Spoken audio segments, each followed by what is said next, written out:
The young man, his name is Mokaya. Mokaya drew, he used the AI to produce the picture of our president in a coffin. He has been charged. Yesterday he was in court. And that is what motivated me to record this episode. The young man has told the court that he has been accused of portraying a William Ruto in a coffin. He says that he doesn't know the William Ruto is purportedly to have generated an AI image in a coffin. Then he goes ahead and says, can you produce the William Ruto in court?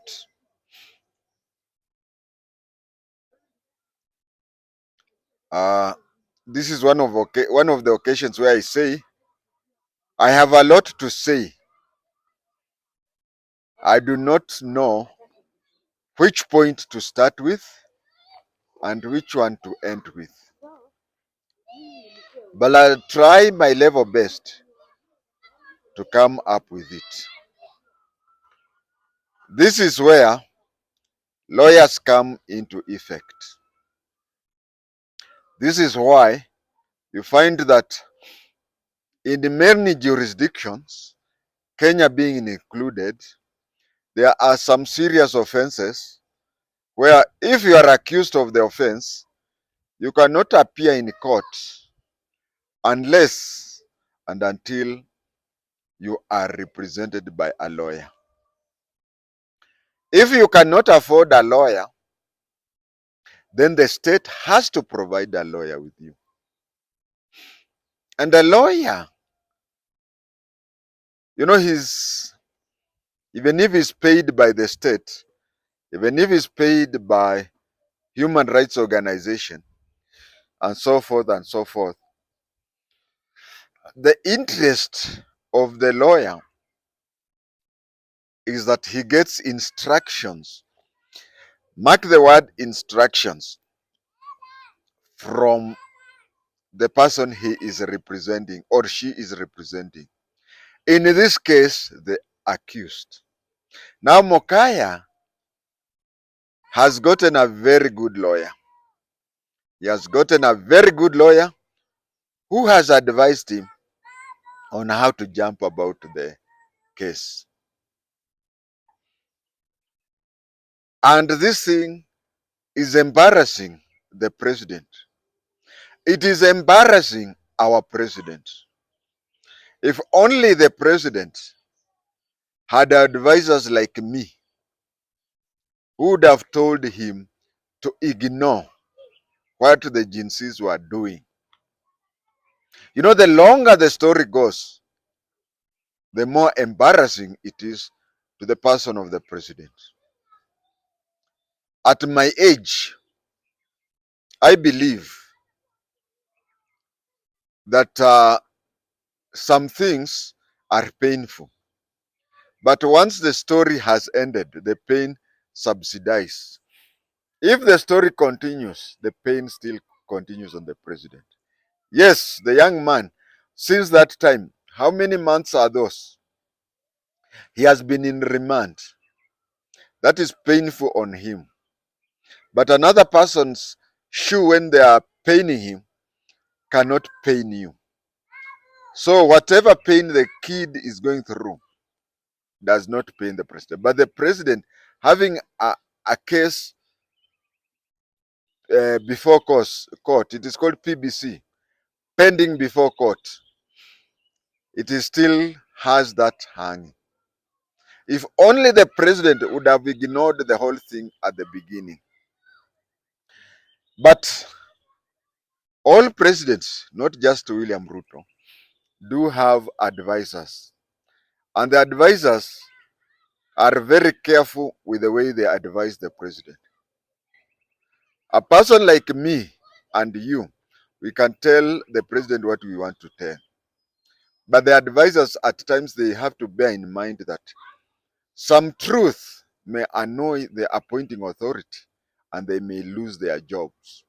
At times, they feel that it is better to extend their jobs by either cheating or even misdirecting the president.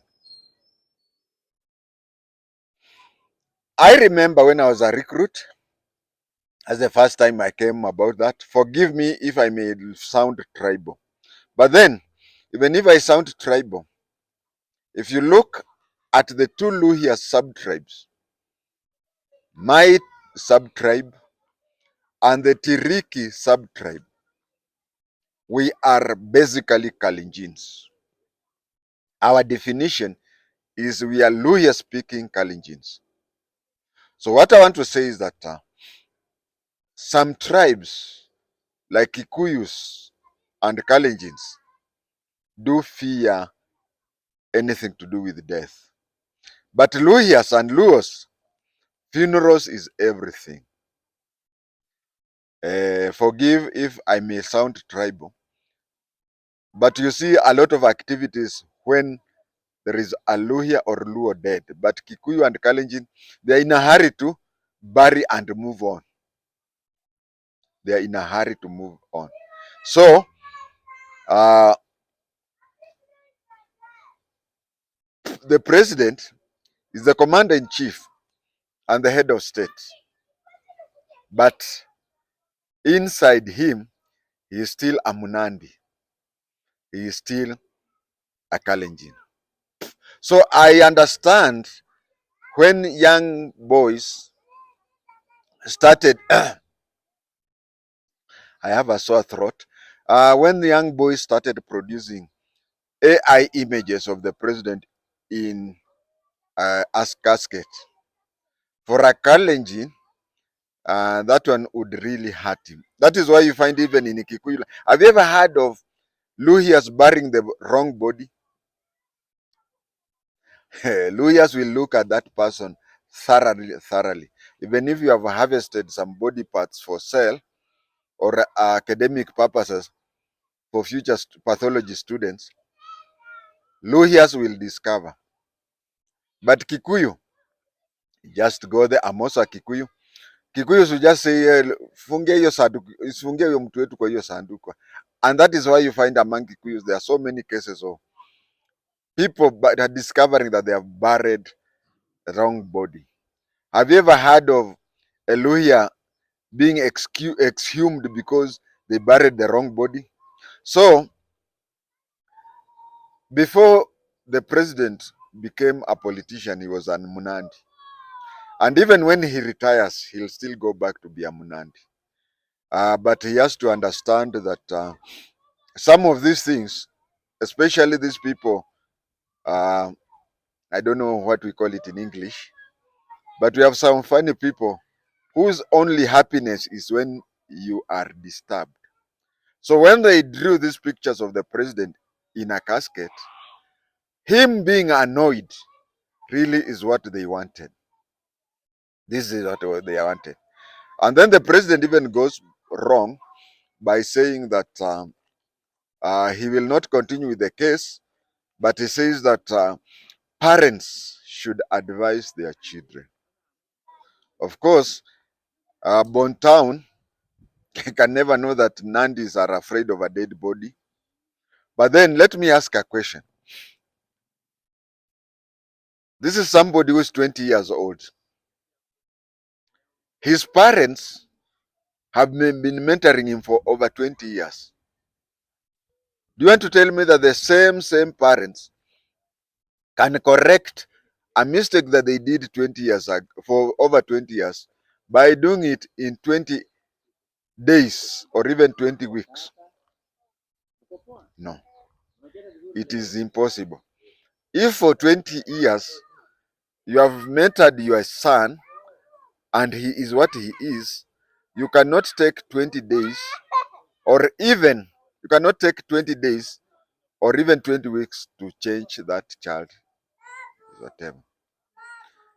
And one thing I want to tell the president, what I want to tell the president is that when you get a position, when you get a position, any position, the lowest is a village elder, the highest is the head of state. Once you get a position in life, it comes up with its, what do you call, it comes up with its problems. For example, if Ruto would never have become, he studied zoology, isn't it? Supposing Ruto would have ended up as a university don, lecturing people on zoology or something, or whatever he went to school for, who would even know who Ruto is? Today, very few people know me. But today, if I were to be made somebody somewhere, sometime, you'll find people coming up with stories. Let me give a good example. Do you know a person called Julius Nyerere? He was a Tanzanian from Butiamai, something like that, near Lake Victoria. One time when some Tanzanians were not happy with him, they saw that he came from near Lake Victoria. So they told him to go back to Kenya where he belonged to. Said, we don't want you. We want you to go back to Kenya and leave Tanzania for us. He became a Kenyan when they didn't want him to be the president. Idi Amin was a Kakwa from northern Uganda. But people started saying he's a Sudanese. Come to the current one, Yoweri Museveni. How many of you have heard people saying that they even forget he's a Munyankole? They say that he's a Murundi. Munyarwanda is a Munyarwanda. In Nyarwanda, there are only 3 tribes. There is Tutsi, Hutu, and Twa. There is no Munyankole in Rwanda. So, what I'm trying to say is, you become just like a tree. If your tree is short, very few people notice it. But if it is very tall, even if it is in the middle of a forest, it will be seen by many by far. So the president should have a thick skin. Don't use force to, and you see, some people are very annoyed with me. I was asking another one, what other polite word can you use to describe this generation? Because even the words you are saying that they are very strong and whatever, they are the politest words one can use. They are the politest words that I've chosen to describe this generation. It is a generation that has a lot of entitlement.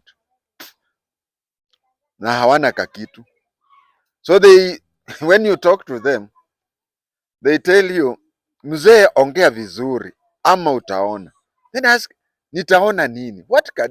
You see, for you to tell me utaona ama utafanya nini, you have to have an enforcing power. You have an enforcing power to kill me. You have an enforcing power to jail me. You have, but I say, you see, these kids will. That is the problem with this generation. I think that is the mistake that Kibaki did, because other generations, including my generation, my age, we used to go we used to be chased to go and get school fees, and you could see your parents struggling to get the fees. But this generation, they got everything free. Kibaki gave them everything free, so they think that they should get everything free. We can only, there is a Kikuyu word which says, the hand can stretch that far. We just tell the young people, what you're doing is wrong, and leave everything to them, and leave everything to the consequences. Now back to this Mokaya. He has gotten a very good lawyer. What has the lawyer told him? The lawyer has advised him to pretend not to know the complainant.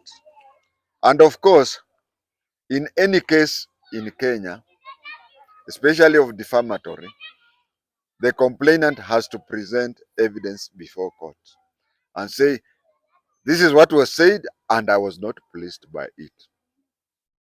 Now, at the price, you see, this case is going to be thrown out because the complainant will not come. But it has been carried over. You see, what we say is this. If you miss a meal for a day, the hunger you get is more than somebody who has been starving for a week. The hunger of you missing a meal, spending 24 hours without taking even water, you will feel it more than a person who has spent a week without, because the pain, that pain the person is facing cannot be transferred to you. It can never be transferred to you. So you will not feel it, and you cannot feel it. So, yes, the young boy has spent several months in remand, but the president is still having that case hanging over him. And as I've said, that even a village elder, you face a lot of criticism. And I want to tell the president that as somebody who was born there, as somebody who is 3 weeks older than Obama, I'm 3 weeks older than Obama, and 3 months older than Uhuru. As his elder brother, I would advise him to look at the portrait in any government office. It says he's the commander in chief of Kenya Defense Forces. A commander has to be somebody with a hard heart. Ikiwa sasa kitu kidogo you get annoyed, then that is not qualifications of a commander. Parents have been unable to teach their children in 20 years. They cannot do it in 20 days, and they cannot do it in 20 weeks. We have problems, and we used to have problems, and we are still having problems about jails overflowing with people.